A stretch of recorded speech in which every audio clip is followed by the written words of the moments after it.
नमस्कार, आप देख रहे हैं नेक्स्ट 9 पॉलिटिकल बाइट। मैं हूं आपके साथ सिराज।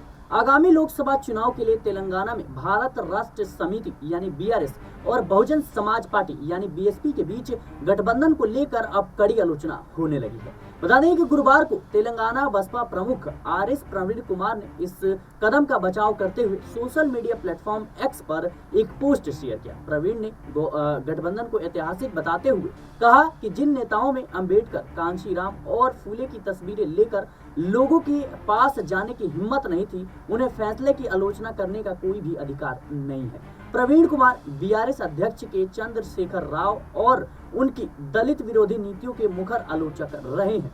उन्होंने पिछली बीआरएस सरकार की दलित बंधु योजना की आलोचना की थी और कहा था कि केसीआर दलितों को धोखा दे रही है और केसीआर को एक दलित को राज्य का मुख्यमंत्री बनाने का अपना वादा पूरा न करने के लिए भी आलोचना का सामना करना पड़ा था। इसलिए आलोचकों का कहना है कि यह अजीब बात है कि बहुजन समाज पार्टी ने उस पार्टी से हाथ मिला लिया जिसके बारे में उसने कहा था कि वह दलित विरोधी पार्टी है। बसपा में शामिल होने से पहले प्रवीण कुमार केसीआर सरकार में आईपीएस अधिकारी थे। अनुसूचित जाति और अनुसूचित जनजाति के छात्रों के लिए बने संस्थानों की स्थितियों में सुधार लाने के अपने कामों के कारण उन्होंने अपने फॉलोअर्स तैयार किए हैं। सूत्रों का कहना है कि गठबंधन से नाखुश होकर कुछ सदस्यों ने बसपा से इस्तीफा दे दिया है और दूसरी ओर बीआरएस नेता कोनेरू कोनप्पा ने हाल ही में तेलंगाना के मुख्यमंत्री रेवंत रेड्डी से मुलाकात की। वह कथित तौर पर अब बीआरएस और बीएसपी गठबंधन से नाराज थे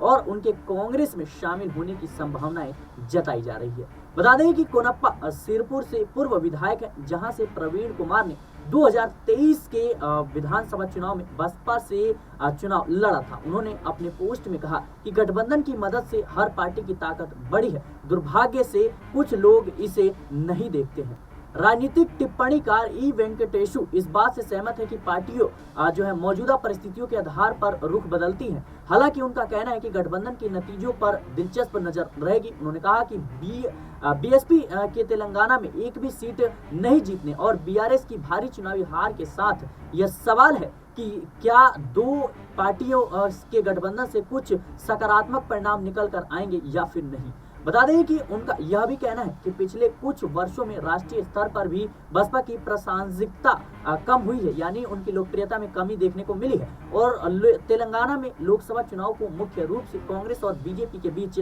लड़ाई के तौर पर देखा जा रहा है। हमें देखना होगा कि क्या बीआरएस और बीएसपी लोकसभा की लड़ाई में मुख्य प्रतिद्वंदी बन सकती है या फिर नहीं। वहीं तेलंगाना राज्यों में चुनाव से पहले भी एक अफवाह चल रही थी कि बीआरएस ने सत्ता विरोधी वोट को विभाजित करने में मदद के लिए बीआरएस से तेलंगाना में चुनाव लड़ा था और आरएस प्रवीण कुमार ने अपने केसीआर विरोधी भाषणों से लाखों युवाओं को प्रभावित किया। अब उनका क्या होगा? सीएजी ने बीआरएस सरकार के तहत कालेश्वरम परियोजना, भेड़ घोटाला आदि जैसे घोटालों का खुलासा किया है। उन पर बीएसपी का क्या रुख है? यह गठबंधन राजनीतिक अवसरवादी का उदाहरण है जो लोकतंत्र के लिए बेहद खतरा है। तो बता दें कि जिस तरीके से तेलंगाना में बीआरएस और बीएसपी का गठबंधन हुआ है, ये कहीं ना कहीं अब बीएसपी के जो कार्यकर्ता हैं वही अब पार्टी से इस्तीफा दे रहे हैं। फिलहाल के लिए इस खबर में इतना ही। देश और दुनिया की तमाम खबरों के लिए बने रहने नेक्स्ट 9 पॉलिटिकल बाइट के साथ।